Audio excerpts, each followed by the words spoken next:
نیک لوگوں کا یہ جذبہ ہوتا ہے کہ ان کے گھر والے بھی کیا بن جائیں؟ نیک. ان کی بیوی پردہ کر لے, بچے نماز روزے میں دلچسپی لے, چرچ ہیروئن یہ چھوڑ دیں, ڈرامے فلمیں چھوڑ دیں, گھر کا ماحول کیا ہو جائے؟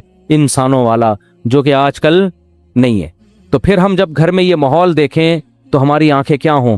ٹھنڈی. کتنی پیاری بچیاں لگتی ہیں اسکارف لے کے قرآن پڑھ رہی ہوں گھر میں, لگتی ہے کہ نہیں لگتی؟ اچھا مجھے ایک بات بتاؤ, بچیاں اسکارف میں اچھی لگتی ہیں یا اسکرٹ میں؟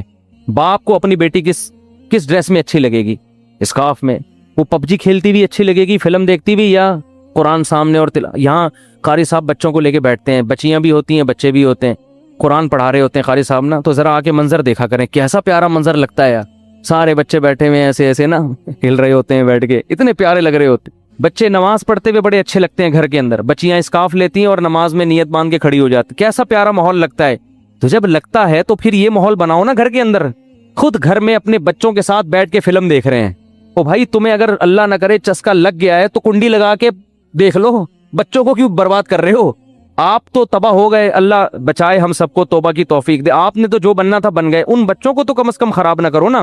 سینما گھر اپنے چھوٹے بچوں کو اپنے ساتھ لے کے جا رہے ہوتے ہیں, کیا سکھا رہے ان کے معصوم پیارے کاغذ جیسے سفید ذہنوں میں کیا گند ڈال رہے ہو. وہ لڑکیوں کے ڈانس دیکھے گا چھوٹا بچہ, وہ چھوٹی بچی لڑکیوں کے ناچتے ہوئے ڈانس دیکھے گی, کیا اس میں حیا باقی رہے گی؟ شرم و حیا کا جنازہ نکلے گا. پھر وہ ماں کی آنکھوں میں آنکھیں ڈال کے بات کرے گی, پھر وہ باپ کی آنکھوں میں بدتمیز بنے گی. پھر آپ فون کریں گے کہ جی ہمیں کو پڑھنے کو وظیفہ بتا دیں. اولاد ہمارے کنٹرول میں نہیں ہے, اور بھائی یہ وظیفوں سے کنٹرول میں نہیں ہوتی. تو اللہ فرماتے ہیں ہمارے نیک لوگوں کا جذبہ ہوتا ہے کہ ان کے گھر میں کیا ماحول ہو, ایسا کہ آنکھیں دیکھ کے ٹھنڈی ہو جائیں. تو آنکھیں پب جی والے کو دیکھ کے کبھی بھی ٹھنڈی نہیں ہوتی. آپ کی بچی موبائل پہ لگی ہوئی ہے صبح شام ہے, اس کو بھی سیٹنگ کرائی ہوئی, الو بنایا ہوا ہے, صرف تم لکھا ہوا ہے اس کے لیے نا, ادھر بھی صرف تم ہی 25-30 ہوتے ہیں, صحیح ہے نا. پھر ابا کو ٹوپی کرا رہی ہے, اما کو ٹوپی کرا رہی ہے, بھائی کو ٹوپی کرا رہی ہے, اور اس لیے کرا رہی ہے کہ اس کو پتا ہے میرا بھائی بھی ٹوپیاں کرا کے نکلتا ہے, یہ مدنی مسجد کا کہہ کے جاتا ہے, پتہ نہیں کہاں سے ہو کے آ رہا ہوتا ہے. سب ٹوپی گیری چل رہی ہے. تو گھر میں پھر میرے بھائی محبت کا ماحول بولو یار نہیں ہو. میں ایسے گھروں کو بھی جانتا ہوں, اللہ ہمارے گھروں کو بھی ایسا بنا دے علماء کے کہ وہ رمضان میں ان کی بچیاں 10-10 پارے تلاوت کر رہی ہیں روزانہ. گھروں میں مقابلے چل رہے ہیں, تہجد میں مقابلے چل رہے ہیں, بیٹا 15 پارے پڑھ رہا ہے روزانہ, ٹھیک ہے نا. کیسا گھر کا اچھا ماحول ہوتا ہے, تلاوت کا, نماز کا, تہجد کا. ٹھیک ہے 24 گھنٹے یہ سب کچھ نہیں ہوتا, تفریح بھی چاہیے انسان کو, کھانا پینا بھی چاہیے, تھوڑی تفریح بھی چاہیے, آؤٹنگ بھی چاہیے, لیکن یہ بھی تو چاہیے نا. آؤٹنگ تو دبا کے ہو رہی ہے, کھانا پینا بھی دبا کے ہو رہا ہے, بس 24 گھنٹے انٹرٹینمنٹ میں ہی گزر رہے ہیں. تو پھر یہ گھر کا ماحول نہ اس میں محبت ہوگی نہ اس میں سکون. چیخو پکار لگی ہوئی ہے. بچوں کو ایک چیز سکھایا کریں, بس یہ میں ملکہ سبا کا واقعہ کل بیان کروں گا. بچوں کو اس میں واقعہ سے ضروری کہ ملکہ سبا عورت ہو کے بڑی ذہین تھی, تو اس سے ہی پتہ چلتا ہے کہ ساری عورتیں ایسے نہیں ہوتی. جو میں بار بار کہتا ہوں, جو میرا بیان سن رہی ہیں وہ بہت ذہین ہے, تو وہ ملکہ سبا کا واقعہ سن کے آپ کو اندازہ ہو جائے گا کہ بڑی بڑی ذہین بھی ہوتی ہیں. تو ایک بات کر کے بس بیان ختم کرتا ہوں کہ دیکھو بچوں کو نا گھر میں چیخنے چلانے نہ دو. ایک ان کو ڈریس صحیح پہناؤ پراپر, اور ایک ان کو چیخنے چلانے, اور اس کے لیے ضروری ہے جب خود بھی آواز ہلکی ہو آپ کی, اس سے بہت ماحول خراب ہوتا ہے. گھر میں ماحول یہ بناؤ جب شادی ہو نا اسی وقت سے. اب تو جن کے بچے بڑے ہو گئے اب وہ بہت مشکل ہے. جب شادی ہو تو پہلی رات بیگم کو جو آپ نے سب سے اہمیت کے ساتھ جو بات سمجھانی ہے, پہلے تو بیگم کو بتائیں کہ بیگم میری آپ سے شادی ہوئی تھی, اس سلسلے میں آپ کے سامنے حاضر ہوا ہوں. ذرا تمیز سے نا لکھنؤ والوں کی طرح ایک دم نصیحتیں نہیں شروع کرتے. وہ کہے کہ یار ابھی آگے بیٹھا ہے, کوئی محبت کی باتیں کرو, آتے ہی ایک دم چلے 4 مہینے کی باتیں شروع کر دی, اس نے نصیحت شروع کر دی. تو آپ پہلے یوں شروع کریں کہ میری آپ سے شادی ہوئی تھی, اس سلسلے میں حاضر ہوں. پھر اس کو آپ شروع میں ہی سمجھا دیں کہ دیکھو ہمارے گھر کا ماحول ہے, ویسے ہوگا تو نہیں لیکن چلو فرض کر لو ہے. ٹھیک ہے نا. اس کو یہ بتائیں کہ دیکھو ہم جب بھی بات کریں گے نا آپس میں, ہمارا والیوم کیا ہوگا, 25 تک بس برداشت کریں گے ہم, ٹھیک ہے نا. 25 سے اوپر کسی کا بھی والیوم ہوا تو وہ جرمانہ دے گا, صحیح ہے. اپنے بارے میں بھی 50 بھی بہت ہے, 100 تو ابھی تو ڈائریکٹ 100 پہ ہوتا ہے جا کے نا, یوں گھما دیتے ہیں. یہ چیخو پکار اللہ کو پسند نہیں ہے. وَغْضُضْ مِن صَوْتِكَ, قرآن کہہ رہا ہے اپنی آوازوں کو پس کرو. میں بھی یہ نصیحت اس لیے کر رہا ہوں کہ اللہ مجھے بھی توفیق دے. یہ مطلب نہیں ہے کہ میرا والیوم بہت ہی دھیما اور بڑی تمیز سے, تو گھر میں سب کچھ چل رہا ہوتا ہے, لیکن تکرار کرنے سے فائدہ یہ ہوتا ہے کہ اللہ توفیق دے دے. سیکھنے والے ہیں نا ہم سب, کبھی ہو سکتا ہے میری بھی آواز اچھلتے کودتے ہوئے باہر آ جائے گلی میں, اور چیخنے چلاتے بھی. آپ بولے اس دن تو بیان کر رہا تھا, تو بھائی ہم بھی سیکھنے کے لیے کہہ رہے ہیں باتیں, لیکن بات اچھی کرنی چاہیے انسان کو. تو پہلی دن اس کو بتا دیں کہ ہمارا جو والیوم ہے نا وہ ہمیشہ 25 سے نیچے رہے گا, 25 سے اوپر نہیں. جتنا اب 100 کسے کہتے ہیں پورا گلا پھاڑ کے جو بات کرو نا, یہ تو 100 ہے. اس گلے کو ہم نے 4 حصوں میں ڈیوائڈ کر کے 25 سے اوپر نہیں جانے دینا, بلکہ اس میں کچھ لگا بھی دیں, ایسا سسٹم جو اوپر نیچے ہو رہا ہو نا وہ بتا رہا ہو, کوئی ایسی مشین لگا دیں. تو اس کے بڑے فائدے ہیں. اس سے جب بچے آپ کے پیدا ہوں گے وہ بھی کیسے, تمیز سے. ایسا خوبصورت ماحول بنے گا نا آپ کے گھر, جو لوگ آئیں گے آپ کے گھر وہ کہیں گے یار یہ گھر جنت ہے, یہ تو بڑے سکون والی زندگی ہے. اس کو آپ ہلکا نہ سمجھیں, یہ چیخو پکار ہی ہر فساد کی جڑ ہے. ہر فساد کی جڑ کیا ہے, چیخو پکار. بات کرنے کی تمیز ہی نہیں ہے. گدھے کا مسئلہ کیا ہے, بات غلط نہیں کرتا, تمیز سے نہیں کرتا بات. گدھے کی باتیں صحیح ہوتی ہیں, اسٹائل غلط. اب گدھے کو گھاس چاہیے, بلی کو چاہیے بھوک, میاؤں میاؤں, بس سمجھ جاتا ہے آدمی اس کو بھوک لگ رہی ہے. گدھے کو 2 منٹ کا کام ہے آپ سے لیکن اس کے لیے اسٹائل دیکھو, پہلے پوری آواز پھیپڑوں میں بڑھے گا اور بور کے پھر ہاں ایسے نکالے گا. تو گدھا کے ساتھ پرابلم یہ ہے کہ اس کی بات غلط نہیں ہوتی, اسٹائل گدھے جیسا ہوتا ہے اس کا ٹھیک ہے نا. تھوڑی سی بات کرے گا آدمی کہے گا اللہ کا واسطہ چپ ہو جا تھوڑی دیر کے لیے. وہ تھر میں گدھے تھے نا جو ہم نے سونے نہیں دے رہے تھے رات کو. تو یہی اسٹائل گھروں میں لوگوں کا ہوتا ہے. اچھا, وہ توصیف الرحمان صاحب کے بارے میں میرا ایک کلپ وائرل ہوا ہے, یہ وضاحتی بیان بھی میں کر دیتا ہوں. میں نے تو مولانا توصیف الرحمان صاحب کے بارے میں یہ کہہ دیا تھا کہ وہ چیختے بہت ہیں اور بالکل گدھے جیسی آواز, اس طرح کا میں نے کچھ. وہ کلپ میں نے بہت جگہوں سے ہٹایا کیونکہ مجھے خود لگا کہ یار یہ میں بھی توہین کر رہا ہوں نا, اس طرح مجھے نہیں کہنا چاہیے تھا. بہرحال ایک عالم دین ہے, علمی اختلاف, وہ میں نے کلپ ہر جگہ سے ہٹوایا لیکن پھر بھی وہ کلپ چل رہا ہے. تو توصیف الرحمان, مولانا توصیف الرحمان صاحب تک کوئی بھی میرا پیغام پہنچا سکتا ہے نا, تو میرا معذرت نامہ ان تک پہنچا دے کہ میں نے اس سے معذرت بھی کی ہے اور اس کلپ کو جگہ جگہ سے ہٹایا بھی ہے. لیکن وہ مختلف چینل پھر کوئی نہ کوئی چینل چلا دیتا ہے, پھر کوئی میرے خلاف کوئی کلپ بنا ہوا ہوتا ہے کہ یہ دیکھو ایک عالم کو یہ کہہ رہے ہیں. تو وہ بات فی نفسی ہی درست ہے کہ بات آرام سے کرنی چاہیے, لیکن وہ کچھ زیادہ ہی ہو گئی تھی کہ کسی کو پورے صاف کسی کے بارے میں نام لے کے کہہ دینا کہ گدھے کی طرح, تو یہ تھوڑا زیادہ ہو گیا. تو میں نے اس سے معذرت بھی کی ہے اور وہ کلپ بھی ہٹوایا ہے, لیکن چینل بعض چینل ہمیں پتہ ہی نہیں چلتا وہ چل رہے ہوتے ہیں. تو یہ اگر کوئی مولانا توصیف, ان کو مولانا کہتے ہیں یا کیا کہتے ہیں, شیخ توصیف الرحمان, سعودی عرب میں مولانا کا لفظ زیادہ نہیں ہے نا, تو شیخ کا لفظ ہے.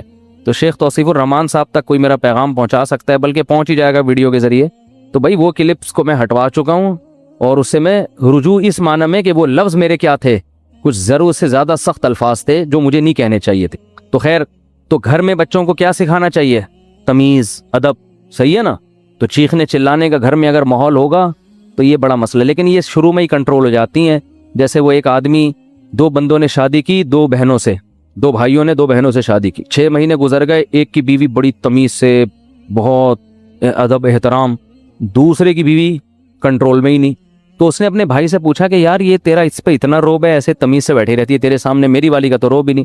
اس نے کہا میں پہلے دن آیا تھا نا, میں نے ایک گلاس سامنے تھا, اس کو ایسے کک ماری نا کہ کس کم وقت نے گلاس ادھر رکھا, پھر گیا ادھر بلی کی گردن مڑوڑ دی, یہ کر دیا, ایسے بھٹو بچوں اسٹائل سے آئے. وہ ڈر گئی نا کہ یہ تو بہت ہی خطرناک ہے, تو بڑی تمیز سے. ویسے آج کل خواتین ڈرتی نہیں ہے اس اسٹائل سے, یہ میں بتا دوں, یہ پرانے دور کی پرانی باتیں. آج کل آپ جائیں گے نا, ایک گلاس اٹھائیں گے, وہ اٹھا کے لوٹا مارے گی آپ کے سر پہ کھولا لے کے بھاگ جائے گی وہ, اور صحیح کرے گی. ظاہر ہے یہ کون سا اسٹائل ہے آنے کا, آپ کو چاہیے آپ آ کے اسے اسی اسٹائل میں بات کریں کہ بھائی میری آپ سے کل شادی ہوئی تھی, اس سلسلے میں حاضر ہوا ہوں. تو اب یہ 6 مہینے بعد یہ آیا اور اس نے بھی گلاس کو کک ماری نا, تو بیگم بولتی ہے اب ان ڈراموں سے کچھ بھی نہیں ہوگا. تو یہ شروع میں اگر کنٹرول ہو جائے معاملہ تو ٹھیک ہے, بعد میں تو سب چیخنا چلانا پھر تو پھوڑو, صحیح ہے نا, وہ چیخے آپ بھی چیخو, وہ دروازہ تھوڑا سا بند کرے آپ اٹھا کے کھولو اور اسپیڈ سے بند کرو. ہمارے حضرت نے ایک واقعہ سنایا, اس طرح طلاق ہوئی ہے. شوہر گھر میں آیا تھکا ہوا, تو بیگم انتظار کر رہی تھی, کہیں لیٹ ہو گیا تھا یہ, اس کو غصے میں بیٹھی ہوئی تھی بیگم. تو جب یہ آیا ہے نا کمرے میں, تو اس نے دروازہ دھاڑ کر کے بند کیا نا. بیگم کا موڈ آف تھا تو اس نے کو غصہ آیا, اس نے دروازہ دھاڑ کر کے بند کیا. بیگم نے کہا مجھے تپانے کے لیے اتنی زور سے دروازہ بند کیا, دوبارہ اور تیز بند کرو. یہ بھی بس سینگ نہیں تھے ان کے, حرکتیں تو وہی بیل والی. تو پرانا واقعہ ہے, ان کو نہیں پتا چلے گا. انہوں نے کیا کیا, کھولا اور فل اسپیڈ کے ساتھ دھاڑ کر کے اور زور سے, پھر لڑائی شروع اور طلاق تک نوبت آئی ہے. کس بات پہ کہ جی دروازہ زور سے, اس پہ ان کے درمیان طلاق ہو گئی. تو یہ ہے انسان جب غصے میں بے قابو ہو جاتا ہے. اور اب بھائی اس نے اگر بول دیا تھا زور سے بند کرو تو کچھ اور بول دیتے ایسے موقع پہ. بولے بیگم یہ مناسب نہیں ہے, میں شادی ہوئی تھی اس سلسلے میں حاضر ہوا ہوں اور آپ کیا کہہ رہی ہو. تو معاملہ طلاق تک کم از کم نہ پہنچتا. اللہ تعالیٰ سمجھنے کی عمل کی توفیق عطا فرمائے. بھائی ایک سوال کی پرچی رہ گئی, بہت دیر سے دی ہوئی انہوں نے. ماں نے کسی کو رقم رکھوائی تھی کہ یہ میرے فلاں بیٹی کو دے دینا, اور اس کی 2 بیٹیاں ہیں, تو کیا وہ رقم دونوں میں تقسیم کر سکتے ہیں؟ ماں نے جو رقم رکھوائی تھی کہ میری فلاں بیٹی کو دے دینا, ماں کا اگر انتقال ہو گیا ہے تو یہ فلاں بیٹی کا نہیں ہے, اس میں وارثوں کا پورا حصہ ہے. بیٹیوں کا بھی ہے, ماں کے اگر بیٹے ہیں تو ان کا بھی ہے, ماں کے اگر بیٹے نہیں ہیں تو پھر والدہ کے جو باپ تھے ان کا ہے, باپ بھی نہیں ہے تو بھائیوں کا ہے. وہ تفسیر علماء سے پوچھ لیں. اپنے اولاد کے لیے وارثوں کے لیے وصیت شریعت میں کالعدم ہے. پاکستان سے کسی نے پوچھا ہے, میرا بھائی آن لائن اسٹوڈنٹ تلاش کرتا ہے اور پھر وہ اسٹوڈنٹ کسی ٹیچر کو دیتا ہے, اور جو فیس طے ہوئی ہے اس میں سے کچھ پیسے ہر ماہ خود رکھتا ہے, باقی ٹیچر کو دیتا ہے. کیا یہ جائز ہے؟ اگر اس طرح جائز نہیں ہے تو اس کام کو جائز کرنے کا کوئی طریقہ بتا دیں, یعنی اس کام کو کرنے کا کوئی جائز طریقہ بتا دیں. بھائی صاحب یہ حرام ہے, ناجائز ہے, اجرت اس میں بالکل ہی مجہول ہے. آپ کے بھائی نے کسی کے لیے شاگرد کا انتظام کر دیا تو ٹھیک ہے, کام میں کیا اس نے, تو اس پہ متعین کمیشن لیں اور پتلی گلی سے رخصت ہو جائیں. یعنی یہ کہ ہر ماہ فیس میں سے اتنے % دیا جائے گا, یہ ناجائز عمل ہے, کیونکہ آپ کو کیا پتا وہ کتنے سال اس کے پاس ٹیوشن پڑھے گا اور فیس کتنی ہوگی اس کی, بہت ہی مجہول اجرت ہے یہ. تو یوں کر لیا جائے کہ جی مجھے اسپیسیفک یہ اماؤنٹ چاہیے, میں آپ کو ایک شاگرد لا کے دے رہا ہوں, پھر اس اماؤنٹ کو آپ فیس کے ساتھ کنیکٹ کر دیں کہ جب آپ کو فیس ملا کرے گی تو آپ نے مجھے فار ایگزامپل 50,000 دینے ہیں یا 1 لاکھ دینا ہے, تو جب تک یہ آپ یہ یوں کرنا ہے کہ 50,000 میں سے ہر مہینے مجھے اتنے دے دیا کریں. تو خلاصہ کلام کا یہ نکلا کہ فیس متعین, جو کمیشن ہے وہ متعین ہونا ضروری ہے. وہ یہ نہیں ہے کہ جو یہ فیس دے گا تو اس میں سے ہر ماہ اپنے اتنے % مجھے اس کی فیس میں سے دینا, نہ, آپ نے اس کو شاگرد کا انتظام کر کے دے دیا کسی کو, ٹیچر کو, ٹیچر سے آپ متعین کمیشن لے لیں, وہ متعین کمیشن ہو, پھر اس کی وصولی چاہے قسطوں کی صورت میں ہو یا کیش ہو, وہ آپس کی بارگیننگ اور آپس کی انڈرسٹینڈنگ سے طے کر سکتے ہیں, لیکن متعین کمیشن ہونا چاہیے, نہ اس سے کم ہوگا نہ اس سے زیادہ ہوگا. انڈیا سے کسی نے پوچھا, میری ایک سوتیلی بہن ہے, ہم دونوں کا باپ ایک ہی ہے مگر ماں الگ الگ ہے, میری سوتیلی بہن کے شوہر سے میرا نکاح ہو گیا تو کیا یہ نکاح جائز ہے؟ سوتیلی بہن کے شوہر سے آپ کا نکاح نہیں جائز ہے بھائی. اگر سوتیلی بہن کا شوہر یعنی بہن زندہ ہے تو اس کی موجودگی میں آپ کا نکاح نہیں ہو سکتا, کیونکہ دونوں کا باپ ایک ہو یا ماں ایک ہو تو وہ بہنیں ہی کہلاتی ہیں, اور 2 بہنوں کو نکاح میں جمع نہیں کر سکتے. تو اس لیے آپ اپنے بہنوئی سے شادی نہیں کر سکتی, چاہے وہ آپ کی سگی بہن نہ بھی ہو. ہاں بہن کے انتقال کے بعد اور پھر جو ہے نکاح ہو سکتا ہے, یا اللہ نہ کرے طلاق ہو جائے تو پھر عدت بھی جب ختم ہو جائے گی پھر نکاح ہو سکتا ہے آپ کا. بہن کی موجودگی میں آپ کا اپنے بہنوئی سے نکاح نہیں ہو سکتا, چاہے وہ سوتیلی بہن ہی کیوں نہ ہو.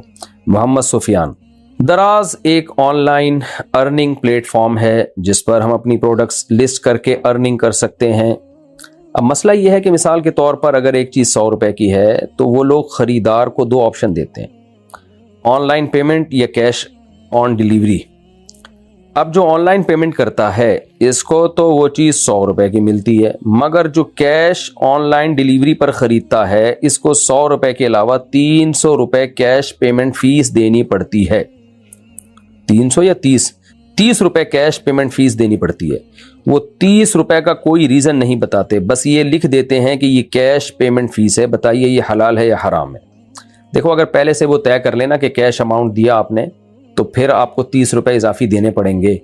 وہ شاید اس کی وجہ یہ ہو کہ مجھے نہیں پتا اس کی کیا وجہ ہے, اور اسی وقت طے کر لیں کہ آپ کیش پہ دیں گے یا آن لائن ٹرانسفر کریں گے. اگر اسی مجلس میں یہ طے ہو جائے نا ایک اماؤنٹ تو پھر یہ شرعاً جائز ہے. اور اگر یہ اسی مجلس میں طے نہیں ہوتا اور 2 قیمتیں متعین ہو جاتی ہیں کہ یہ 30 روپے بھی ہے, اور یعنی فار ایگزامپل ایک چیز کی قیمت 200 روپے یا 100 روپے, آپ نے جیسے مثال دی کہ بھئی 100 روپے بھی ہے اور 130 بھی ہے, تو اگر کیش میں آپ نے دیا تو 130 دینا پڑے گا, آن لائن ٹرانسفر کیا تو صرف 100 روپے. تو پھر یہ ان سے پوچھا جائے گا کہ 30 روپے آپ کس چیز کے لے رہے ہیں, تو کوئی محنت کے بدلے میں لے رہے ہیں تو پھر تو سمجھ میں آتا ہے, لیکن محنت ان کی کیا ہو رہی ہے, یہاں سے بندہ جا رہا ہے ڈیلیوری وہ کرنے, وہ تو ویسے ہی جانا تھا اس نے. تو اس کی معقول کوئی ریزن اگر ان کے پاس ہے تو ٹھیک ہے, ریزن نہیں ہے تو پھر ٹھیک نہیں ہے. یہ بھی ریزن ہو سکتی ہے کہ کیش میں جو ہے ہمیں جا کے پھر